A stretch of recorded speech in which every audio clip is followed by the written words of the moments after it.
오늘 우리에게 주신 말씀은 신약성경 사도행전 18장 12절에서 21절 말씀입니다. 그 가운데 18장 18절 한 절의 말씀 한 목소리로 합독하도록 하겠습니다. 시작. 바울은 더 여러 날 머물다가 형제들과 작별하고 배 타고 수리아로 떠나갈새 브리스길라와 아굴라도 함께 하더라. 바울이 일찍이 서원이 있었으므로 겐그리아에서 머리를 깎았더라. 아멘. 오늘은 바울의 겐그리아, 나의 겐그리아라는 말씀으로 박철수 목사님께서 말씀 전해주시겠습니다. 기도드리고 말씀 전하기로 하겠습니다. 하나님 아버지, 은혜와 사랑을 감사를 드립니다. 아버지 하나님, 정말로 혼란스러운 가운데서도 아버지 그나마 아버지 차차 안정을 주시니 감사를 드립니다. 이 나라 이 민족이 주님께 올려드리는 그런 민족 될 수 있도록, 그런 나라 될 수 있도록 주님 위정자들을 아버지 그 10년 가운데 함께하여 주옵소서. 이 시간 함께하여 주옵소서. 예수님 이름으로 기도드립니다. 아멘. 지도 한번 띄워주실래요? 바울이 이제 고린도 사역을 했잖아요. 근데 보면은 데살로니가, 빌립보가 마게도냐라고 그랬잖아요. 그리고 그리스, 고린도 이쪽이 아가야 지방, 그죠? 아가야 지방에는 4가지 큰 신전을 위한 축제가 있었대요. 이제 운동 경기하고 같이 겸해서. 그래서 여기가 아덴 되겠죠. 아덴에서 있었던 게 올림피아 대회, 지금의 올림픽 근원. 그 다음에 이제 이쪽이 델포이에 있었으니까 파티아 대회라고 그래갖고 그건 또 다른 축제. 그리고 고린도 안쪽 도시가 네메아라는 도시인데 네메아 대회. 그러니까 아덴하고 네메아는 제우스를 섬기는 그런 축제.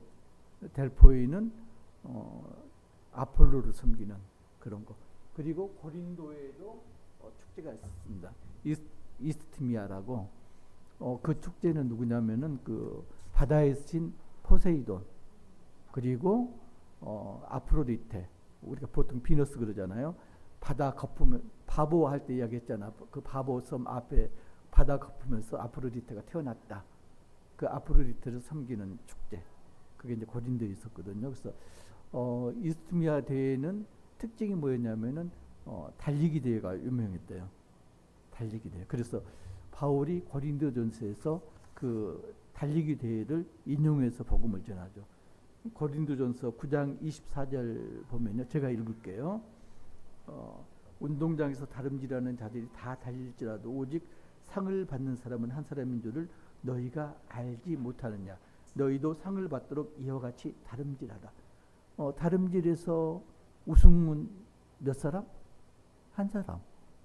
그러니까 우승하도록 노력하다. 믿음도 마찬가지다. 믿음도 그냥 운동 경기하는데 슬렁슬렁하는 사람 없잖아요. 최선을 다하잖아요. 믿음 생활도 그렇게 운동 경기처럼 최선을 다해라. 그 다음에 이게요, 신을 위한 축제였기 때문에 신전이 많았을 거 아니에요. 그죠? 신전이 많았습니다. 특별히 고린도에서 아프로디테를 섬기는 신전이 있었는데, 그게 이제 여사제들이 1000명 이상이 됐다. 여사제들이 낮에는 복음을 전하고 그 아프로디테를 전하고 밤에는 뭘 했다고요? 매음을 했다. 그래서 이제 고린도전서에서 이제 그게 나오죠. 성적인 타락 문제돼 가지고 고린도전서 그게 나옵니다. 그 다음에 또 하나 문제가 뭐였냐면은 신전에서 제사를 드릴 때 동물들을 드립니다. 그러면 고기들이 사제들이 다 먹지 못하고 남는 게 시장으로 풀려 나옵니다. 그럼 그걸 누가 사 먹느냐? 가난한 사람들이 신전 제물이었던 고기를 사 먹습니다. 그래서 고린도전서 거기에서 문제가 나옵니다. 고린도전서 10장 25절로 29절 보면은 무릇 시장에서 파는 것은 양심을 위하여 묻지 말고 먹으라. 이는 땅과 그게 충만한 것이 주의 것입니다. 그러면서 쭉 나오죠. 그 양심은 누구 양심이다? 내 양심이 아니고 상대방의 양심이다. 그래서 그 사람이 죽으든 이게 우상의 제물인지 아닌지 따지지 말고 먹어라. 그런데 그렇지 않고 이게 우상의 제물이다 말하면은 먹지 마라. 왜?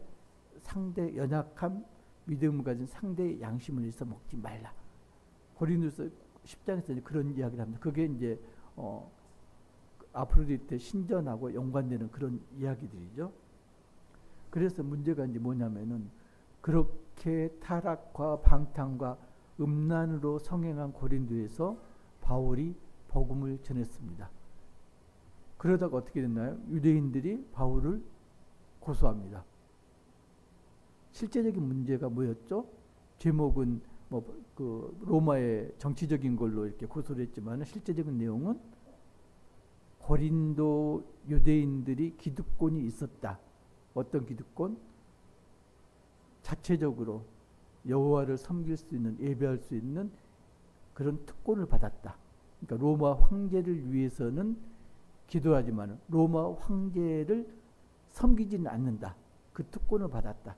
그런데 만약에 기독교인들이 혼란스럽게 하면은 자기들의 특권이 없어질까봐 바울을 고소한 거죠. 그래서 이제 갈리오 총독 앞에 섰습니다. 갈리오 총독이 누구라고요? 철학가 세네카 동생. 세네카가 누구라고요? 네로 황제 개인 교사. 갈리오가 판결을 내립니다. 법정으로 데려가서 고소를 하죠. 율법을 어기면서 하나님을 경외하라고 사람들에게 권한다 하거늘 이제 바울이 이제 반론하려고 그럽니다. 그럴 때 세네가가 스톱하고 기각을 시킵니다. 왜 그랬냐면은 아마 형이 철학자라서 그랬나? 논리적으로 이성적으로 생각했겠죠. 그래서 이 문제는 정치적인 문제가 아니다. 이건 유대교 내부의 문제다. 그러니까 이방인들이 보기에는 유대교나 기독교나 뭐 그게 그거다. 지금 우리나라도 그렇잖아요. 정통 기독교하고 이단들하고 구별을 못합니다. 그러니까 이단들이 저지르는 모든 악행들이 기독교인들이 저지르는 걸로 그대로 뒤집어 쓰고 있습니다. 그래서 개독교라는 이야기를 들어요. 이단 구별을 못합니다. 정통 이단 구별을 못합니다. 이때도 지금 그런 거죠. 고린도 사람들도 유대교인지 기독교인지 구별을 못합니다. 그러니까 갈리오가 그럽니다. 이건 너희 내부의 일이다. 그러니까 내부에서 해결해라. 그리고 기각을 시킵니다. 그래서 어떻게 됐나요? 거기 보면은 16절에 그들을 법정에서 쫓아내니 17절 이제 여기가 참 애매한 구절인데 모든 사람이 회당장 소스데네를 잡아서 법정 앞에서 때리되 갈리오가 이 일을 상관하지 아니하니라. 지금 유대인들의 대표가 회당장 소스데네잖아요. 회당장 소스데네를 유시한 유대인들이 바울을 잡아가지고 법정으로 끌고 와서 고소했잖아요. 그러면은 모든 사람이 회당장 소스데네를 왜 때릴까요? 그 법정에는 유대인뿐만 아니라 고린도 시민들도 있었다. 그러잖아요. 자기 회당장을 그 유대인들이 때릴 리는 없잖아요. 안 그래요? 바울 고소했는데 기각됐으니까 네가 책임져 그러고 쥐어받고 그럴까요? 그건 아니잖아요. 그러면 모든 사람은 어떤 사람? 고린도 시민. 고린도 시민 인식은 어떻게 되어 있다? 유대교는 로마 법에 따르지 않는 사람들. 그잖아요. 황제 숭배하고 있는데 지들만 여호와를 숭배하잖아요. 그죠? 그러니까 유대인 유대교인이든 기독교인이든 유대인들은 고린도 사회를 혼란시키게 하는 그런 무리, 못마땅하게 여기고 있었던 거죠. 그러다가 갈리오가 기각을 시키니까 때는 이때다 하고 어디서 때려요? 법정 앞에서 때립니다. 그걸 때리는 게 정당한 건 아니잖아요. 그걸 갈리오 총독이 상관하지 않았습니다. 맞든지 말든지. 그 이야기는 뭐죠? 기각 판결을 내린 거 바울을 위해서 기각 판결을 내린 게 아니고 귀찮아서 기각 판결을 내린 거죠. 그잖아요. 사유가 혼란스러우면은 자기 자리 보존하기가 힘들 거니까. 그걸 뭐라고 그래요? 보신주의라고 그러잖아요. 납작 엎드려고 자기 자리만 지키려고. 그러니까 갈리오가 그랬지만은 결국 그걸로 인해서 기독교가 아가야 지방에서는 합법적으로 복음을 전할 수 있는 계기가 된 거죠. 자, 이제 18절 오늘 본문 말씀입니다. 한 목소리로 시작. 바울은 더 여러 날 머물다가 형제들과 작별하고 배 타고 수리아로 떠날새 브르길라와 아굴라도 함께 하더라. 바울이 일찍이 서원이 있었으므로 갱그레아에서 머리를 깎았더라. 다음 설교죠. 이거 전번에 봤잖아요. 고린도가 있습니다. 고린도에서 레오온 항까지는 한 2km, 그다음 고린도에서 갱그레아까지는 약 7km 이런 거리를 두고 있었다고 합니다. 그래서 레온 항은 로마로 가는 항구고요. 갱그레아는 에베소를 통해서 아시아로 들어가는 시리아로 들어가는 그런 항구고요. 그래서 바울이 갱그레아 황으로 왔다는 건 어디로 가기로 작정했다? 로마 아니면은 아시아? 아시아. 자기를 파송한 안디옥으로 돌아가기로 작정한 거죠. 그런데 이제 두 가지 사항이 있어요. 하나는 브루스길라와 아굴라도 함께 하더라. 브루스길라와 아굴라가 로마에서 쫓겨나서 고린도에서 사업체를 꾸렸는데 지금 사업체를 접고 바울을 따라서 지금 가고 있네요. 그죠? 사업체보다 뭐가 중요하다? 하나님이 중요하다. 지금 브루스길라 아굴라 그걸 보여주고 있습니다. 그 다음에 갱그레아에서 바울이 머리를 깎았더라. 자, 머리를 깎았다. 왜 깎았을까요, 도대체? 우리가 어떤 일이 있으면 특별히 여자분들 실연의 상처를 받았을 때 보니까 대부분 머리를 깎더라고요. 헤어스타일을 다르게 하더라고요. 머리 길렀던 사람은 단발머리 하고요. 단발머리 한 사람은 뽕뽕을 벗고 머리에 손을 대더라고요. 그리고 일반적으로 어떤 일이 있을 때 자기 마음을 표현하기 위해서 뭘 하죠? 삭발을 합니다. 대부분. 그죠? 머리에다 손을 대고 삭발을 합니다. 저도 삭발 한번 해봤는데 제가 40 안 됐어요. 39살인가 그때 제가 이제 그 뒤늦게 문학 공부할 때 그때 이제 그 한의사 협회 쪽하고 의사 협회 쪽하고 문제가 있어가지고 정부에 이제 항의하는 걸로 이제 삭발을 했거든요. 그 삭발을 했어요. 근데 우리 그 문학 클래스에 여자 스님이 한 분 있었어요. 그래서 사람들이 처음에는 스님이 두 분이 있는 걸로. 근데 아무튼 자기 뜻을 표현하기 위해서 보통 머리에다 손을 대잖아요.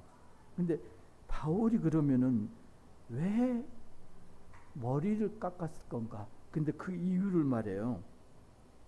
바울이 일찍이 서원이 있었으므로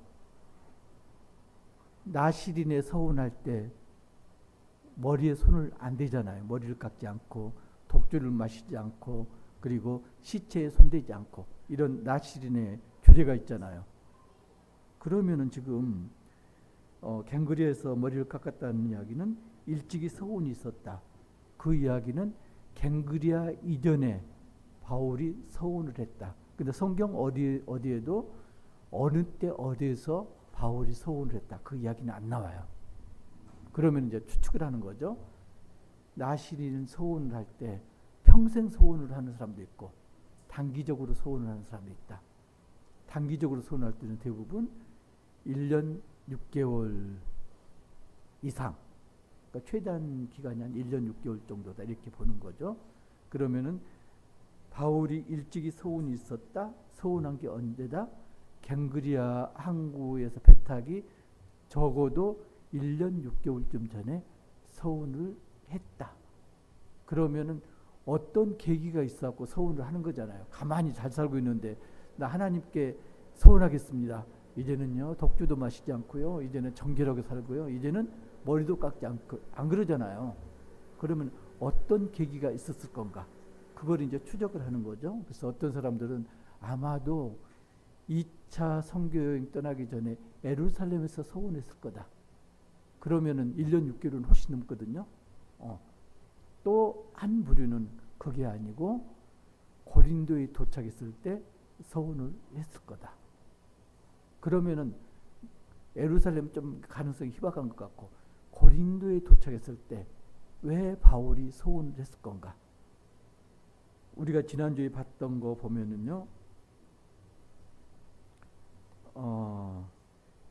18장 5절 보면은 실라와 디모데가 마게도냐로부터 내려오며 바울이 하나님의 말씀에 붙잡혀 유대인들에게 예수는 그리스도라 밝히 증언한. 지금 보면요, 고린도에서 복음을 전할 때 그 5절만 보면은 바울이 지금 성령에 붙잡혀 가지고 담대하게 복음을 전하고 있습니다. 그죠? 그잖아요. 거기다가 유다와 실라 동역자들과 함께합니다. 그런데 9절 보면요, 밤에 주께서 환상 가운데 바울에게 말씀하시되 두려워하지 말며 침묵하지 말고 말하라. 내가 너와 함께 있으며 어떤 사람도 너를 대적하여 해롭게 할 자가 없을 것이니 이는 이 성 중에 내 백성이 많습니다. 담대하게 복음을 전하고 있는데, 하나님의 말씀에 붙들려 갖고 담대하게 복음을 전하고 있는데 9절 10절 보면은 이상하네. 두려워하니까 두려워하지 말라고 그럴 거 아니에요. 담대한 상황인데 두려워하지 말라 안 했을 거 아니에요. 침묵하지 말고 말하라. 바울이 복음을 담대하게 전하는데 지금 할 말을 다 했다 못했다? 못했다는 이야기 아니에요. 그잖아요. 그리고 두려워하니까 너를 해롭게 할 자가 없다. 내가 너와 함께 있다. 이거 어디서 들어본 이야기 안 같아요? 아브라함에게도 그랬고요, 모세한테도 하나님 그랬고요, 특별히 여호수아에게도 이 말씀을 하셨죠. 여호수아 1장 8절 9절 보면요, 제가 읽을게요. 여호수아 1장 8절 9절. 이 율법책을 내 입에서 떠나지 말게 하며 주야로 그것을 묵상하여 그 안에 기록된 대로 다 지켜 행하라. 이 말은 뭐죠? 하나님의 말씀에 붙들려서 행하라. 그리하면 내 길이 평탄하게 될 것이며 내가 형통하리라. 9절. 내가 내게 명령한 것이 아니냐. 강하고 담대하라. 두려워하지 말며 놀라지 말라. 내가 어디로 가든지 네 하나님 여호와가 너와 함께 있느니라. 이 상황이 어떤 상황인가요? 모세가 죽고 여호수아가 새로운 이스라엘의 지도자가 된 상황입니다. 여호수아가 어찌할 바를 모르고 있는 그 상황입니다. 그때 하나님께서 두려워하지 말라, 담대하라, 내가 너와 함께 있다, 이 말씀을 주셨습니다. 그 말은 어떤 건가요? 바울의 상황이 지금 여호수아 상황하고 유사하다. 지금 비록 5절에서는 하나님 말씀에 붙잡혀 유대인들에게 예수는 그리스도라 밝히 증언하고 있다고 그랬는데 실제적으로는 어떻게 한다고요? 그렇지 못한 상황이었다. 그러면 왜 그렇지 못한 상황인가? 왜 바울이 두려워하고 말씀을 제대로 못 전하고 그리고 할 말을 다 못하고 있는가? 그건 고린도에 오기 이전에 어떤 일이 있었을 것이다. 이게 예상이 되잖아요. 예상이 안 돼요? 예상이 돼요. 그러면은 고린도에 오기 전에 어디가 있었나요? 아덴에 있었잖아요. 저기 여목사님하고 그런 이야기를 했어요. 아침에도. 그 말씀을 100번 전해도 100번 다 잊어먹는다. 그 말씀 둘이 나눴거든요. 근데 이제 보면은 교수들한테 그 이야기를 많이 하죠. 교수들은 1년만 고생하면은 평생 편하다. 세상에서 되기가 가장 어려우면서 편한 직업이 교수, 또 거지가 되기는 참 어렵대요. 이게 얼굴이 팔리니까. 근데 그것만 벗어버리면은 그렇게 편하대. 먹고 사는 문제 자유로워. 주는 거 먹으면 돼. 교수도 마찬가지로 1년만 강의 준비해 놓으면은 학생은 계속 바뀌잖아요. 그래서 그거 가지고 평생 울고 먹어. 그거 되기는 어려워. 근데 되고 나면 정말로 편해. 근데 목사들도 그런 교회들이 적지 않다. 그래서 1년 설교만 제대로 준비를 해. 주로 어떻게 하나요? 절기라든가 여기에 맞춰서 전부 설교를 준비해요. 그리고 예화만 받고, 그리고 그 설교를 그대로 해요. 아무도 몰라. 왜 그럴까요? 예화를 똑같이 하면 예화는 기억나요. 근데 말씀은 기억이 안 나. 그 이유가 있습니다. 사탄이 새처럼 노리고 있습니다. 그래서 말씀이 땅에 떨어지면은, 길바닥에 떨어지면은 새가 잽싸게 주워 먹듯이 말씀을 사탄이 쪼아서 먹어요. 떨어진 즉시 먹습니다. 내가 옥토밭이라고요? 옥토밭 될 틈이 없어요. 떨어지자마자 주워 먹는 거예요. 그러니까 오늘 할 말씀을 다음 주에 똑같이 전해도 기억이 안 나. 당연한 겁니다. 그리고 말씀을 전할 때 졸음이야.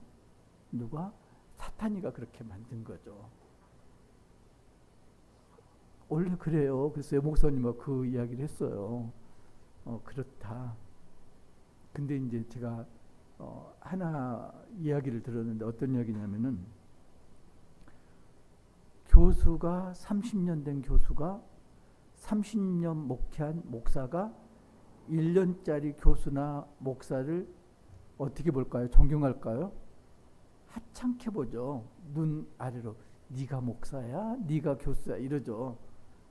근데요, 똑같은 걸 해마다 가르치거나 말씀을 전하면은 그 목사가 30년, 그 교수가 30년을 드셔냈다고 하더라도 30년짜리 목사 교수가 아니에요.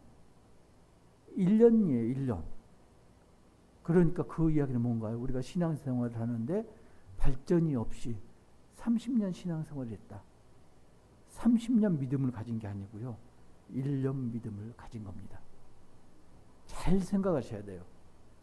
발전이 없는 믿음은, 그 발전을 뭘로 대체해야 되나요? 성화. 성화가 없는 믿음은 초신자의 믿음에 불과하다. 그래서 권사가 되고 장로가 됐는데도 양자의 영을 받지 못하고 종의 믿음을 가지고 평생도록 믿음 생활하는 사람이 적지 않습니다. 자, 그래서 지금 보면은 아덴에서 어떤 일이 있었어요? 자, 다른 도시하고 아덴하고 차이점이 하나가 있습니다. 물론 이제 다른 지역들하고 아덴 차이점이, 아덴은 사상과 철학의 도시다. 이 차이점이 있지만은 더 큰 차이점이 하나가 있습니다. 다른 도시들에서는 맞이하는 선교사들이 있었습니다. 그죠? 그래서 바울이 어디에 머물렀나요? 맞이하는 선교사 집에 머물렀습니다. 아덴은요, 맞이하는 선교사가 없었습니다. 다시 18장 앞에서부터 17장 아덴 쭉 읽어보세요. 맞이하는 선교사 없어요. 그냥 바울이 화가 나가지고 제풀에 못 이겨서 오죽 했으면은 새 모이쪽 동안 말쟁이라는 말까지 듣잖아요. 이건 하나님의 뜻이 아니고 자기 뜻에 의해서. 아레오바오 설교 보면은 정확하게 나타납니다. 지금 학자들은 신약에 나타나는 바울의 설교 중에서 가장 명설교가 아레오바오 설교다, 이렇게 말합니다. 왜? 청중들하고 그 문화를 존중했다. 청중들의 문화를 존중했고요. 청중들하고 라프를 형성했고요. 그리고 예수 그리스도를 복음을 전했다. 그래서 우리가 이방 지역에 갈 때는 바울의 아레오바오 설교를 모델로 삼아서 전해야 된다. 그게 뭔가요? 카톨릭에서 했던 현지화 똑같죠. 어떻게 되나요? 현지 종교하고 혼합 종교 아니면은 다원주의 종교로 변질됩니다. 그게 WCC. 모델인 건 맞아요. 근데 그걸 어떻게 들어쓰느냐. 바울의 아레오바오 설교를 뜯어보면요. 복음 이해의 것이 들어가 있습니다. 뭐요?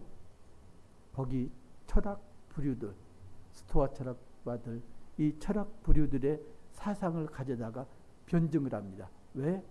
바울이 그거에 대해서 많이 알잖아요. 그러니까 자기 지식과 사상과 자기가 지금까지 끌어모았던 세상적인 논리를 가지고 아레오바오 설교를 했습니다. 근데 결과는 뭔가요? 아덴에서는 믿는 사람이 많지 않았다. 17장 34절 보면은 몇 사람이, 다른 데서는 많은 사람이 그랬거든요. 모든 도시에서. 그런데 아덴만 몇 사람이 그를 가까이 하여 믿으니, 몇 사람. 대표적으로 디오누시오와 다마리 두 사람 거론하고 끝. 그러면은 바울이 어떤 심정으로 고린도로 왔을까요? 아덴에서는 망했어. 시리에 빠져서 터덜터덜 고린도로 왔을 겁니다. 그런데 고린도를 왜 왔을까요? 그냥 배 타고 에베소 거쳐서 안디옥으로 돌아가면 되는데 왜 굳이 고린도로 왔을까요? 그것도 방통과 음행이 성한. 그걸 이제 고린도전서 보면요. 고린도전서 16장 15절. 16장 15절 시작. 형제들아, 스데바나의 집은 곧 아가야의 첫 열매요 또 성도 섬기기로 작정한 줄을 너희가 아는지라. 거기까지요. 아가야의 첫 열매가 지금 사도행전 17절 보면은 디오누시오와 다마리가 첫 열매야 되는데, 그죠? 아덴하고 고린도가 아가야 지방이니까 첫 번째 신자가 디오누시오와 다마리가 되는 거 맞잖아요. 근데 여기에 빠져있던 엉뚱하게 스데바나가 나오네요. 아덴의 첫 열매가 스데바나예요. 왜 이런 일이 벌어졌을까요? 아마도 스데바나가 무슨 일인지 모르지만은 아덴에 있을 때 바울의 설교를 들은 거죠. 그리고 자기 고향 고린도, 우리 고린도는 아덴보다도 더 문제가 많아요. 선생님, 고린도에 와서도 복음을 전해주세요. 그러지 않았을까? 그래서 바울이 스데바나의 요청대로 고린도로 가지 않았을까? 그래서 선교사가 하나가 더 나옵니다. 어떤 선교사? 초청하는 선교사. 그죠? 맞이하는 선교사는 현지에 있어야 되는데 초청하는 선교사는 현지에 없어도 가능합니다. 복음을 전해 들었다. 우리 고향에도 복음을 전해 주세요. 초청을 했습니다. 그래서 고린도에 왔을 거다. 그래서 고린도에 왔는데 아마도 스데바나가 부유하지 못했던 것 같아요. 다른 지역들 보면 전부 맞이하는 선교사 집에서 유하면서 복음을 전하거든요. 근데 바울이 고린도에 이르러서 스데바나의 집에서 유했다는 그런 말이 없어요. 그죠? 누구를 만나요? 아굴라하고 브루스길라를 만납니다. 그래서 거기서 먹고 자면서 일을 하면서 복음을 전합니다. 그래서 지금 5절 예수 그리스도라고 밝히 증언, 말씀에 붙들려서 밝히 증언하지만은 아덴에서의 실패가, 그 실패감이 여전히 도사리고 있었을 것이다. 그래서 9절 10절 하나님께서 환상 가운데서 두려워하지 말고 담대하라 이렇게 격려했을 거다. 그래서 결국 그 환상에 나타난 하나님의 격려 덕분에 1년 6개월을 고린도에서 머물면서 가르쳤다. 다 연결이 되죠? 예, 아마도 그랬을 것이다. 그래서 이제 거의 모든 학자들이 아덴에서 했던 바울의 설교가 명설교다. 선교지에 갈 때 모델로 삼을 만한 명설교다. 이렇게 하는데 제가 원래 좀 삐딱하잖아요. 제 시각으로 봤을 때는 아덴의 설교는 실패작이다. 그게 이제 고린도전서에서 나타나고 있는 거죠. 안 그랬으면은 아덴에서 성공했다면은 내 의와 내 지식 가지고 고린도에서도 또 전했을 거 아니에요. 근데 고린도에서는 그 말씀이 없어요. 철학적인 그런 말도 없고요.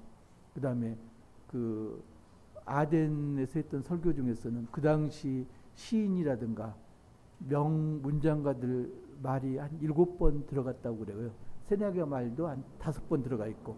그러니까 세상에서 인정받는 그런 말 인용해서 설교를 했던 거죠.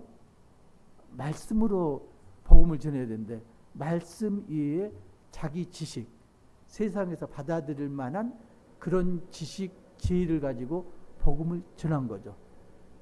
그래서 아마도 이때 환상을 본 다음에 그리고 바울이 이제는 내가 내 의와 능력을 의지하지 않고 내 자의를 의지하지 않고 내 지식을 의지하지 않고 내 방식을 의지하지 않고 하나님 말씀대로 복음을 전하겠습니다. 소원을 하지 않았을까? 이렇게 박 목사가 외칩니다. 그래서 갱그리아에서 이제 지금 고린도 사역을 마치고 머리를 깎았다. 그 말은 뭐죠? 내가 소원한 대로 하나님께 행했다. 그리고 이제 소원이 마쳤다. 그 의미로 머리를 깎았습니다. 이제 혹자는 이제 그러죠. 예루살렘 교회에 갔을 때 또 자꾸 유대인들이 딴지를 걸잖아요. 이방인들하고 어쩌고 저쩌고. 소원을 한 걸 아마 예루살렘 교회에서도 1년 반 전이니까 알고 있었을 거예요. 그러면은 거기에 대해서 무슨 또 꼬투리를 잡을까봐 그런 걸 없애기 위해서 아마도 머리를 깎았을 때 이런 이제 주장들도 있기는 해요. 근데 그거보다는 아마도 환상을 보고 소원을 하고 그리고 아덴에서의 실패를 전부 떨쳐버리고 고린도에서 1년 반 동안 담대하게 복음을 전했을 거다. 그게 맞을 거다. 이제 그런 생각이 듭니다.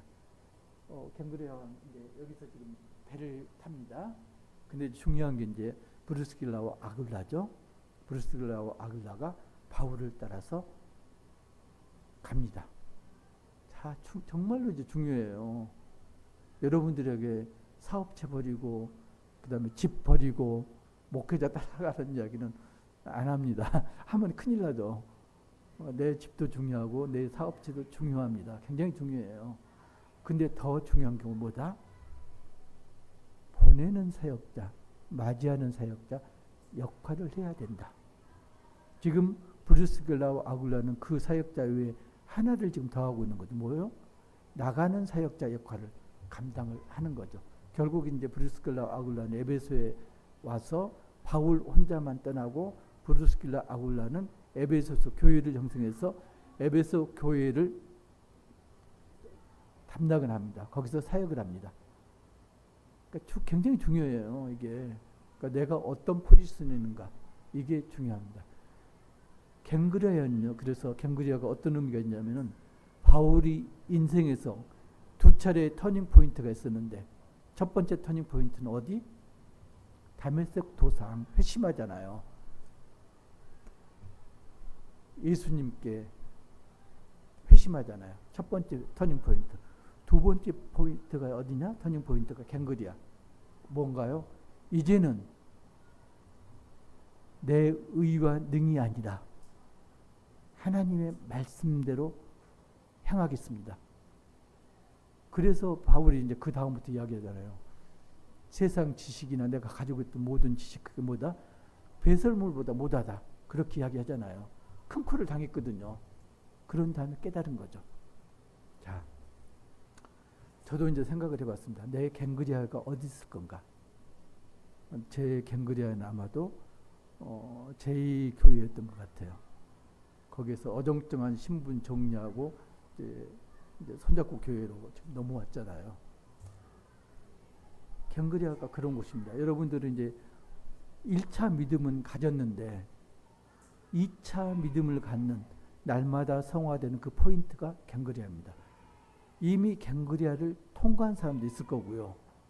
아직도 갱그리아에 도착하지 못한 사람도 있을 겁니다. 아직도 갱그리아에 도착하지 못한 사람들 특징은 뭐냐면요. 하나님의 말씀에 붙들리지 않고요. 아직도 내 의와 능에 붙들리고 있습니다. 예를 들어서 내가 누구를 전도를 한다. 옛날에 그 온누리교회에서 그런 걸 많이 했는데 전문인 선교라고 그래가지고 의사, 간호사, 교수 이렇게 해갖고 전문인 선교팀이 있어요. 그런데 저는 그게 아니라고 보거든요. 예수님도 전문인 선교팀을 꾸린 적이 없고요. 바울도 전문인 선교팀을 꾸린 적이 없어요. 아이부터 노인까지, 농부부터 부유한 사람까지 모든 사람 대상으로 복음을 전했지 부자 위주로 복음, 그런 데 많아요. 큰 교회. 부유한 사람 위주로 복음을 전하고 사업인 위주로 복음을 전하고 교수 위주로 복음을 전하고 이런 게 특수 목회하고 그렇게 한다니까요. 근데 지금 바울을 보면은 그렇게 하면 어떻게 된다? 100% 망한다. 아덴의 아레오바고 설교처럼 100% 망한다. 그런데 평신도들도 거기서 벗어나지 못합니다. 내가 의사니까 의사들에게는 복음을 내가 전할 수가 있어. 물론 더 쉽게 복음을 전할 수가 있겠죠. 근데 거기에 뭐가 들어가면 안 된다? 내 지식.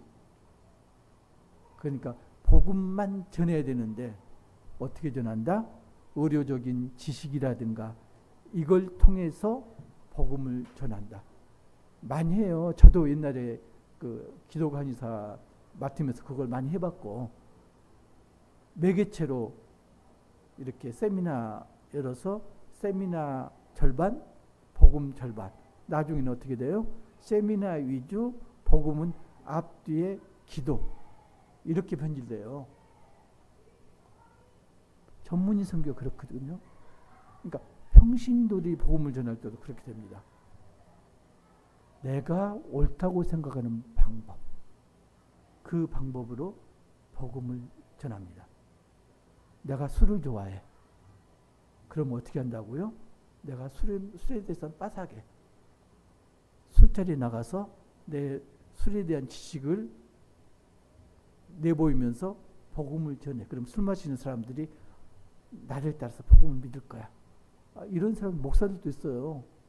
그래서 젊은이들 모아서 맥주 마시면서 이렇게 있어요.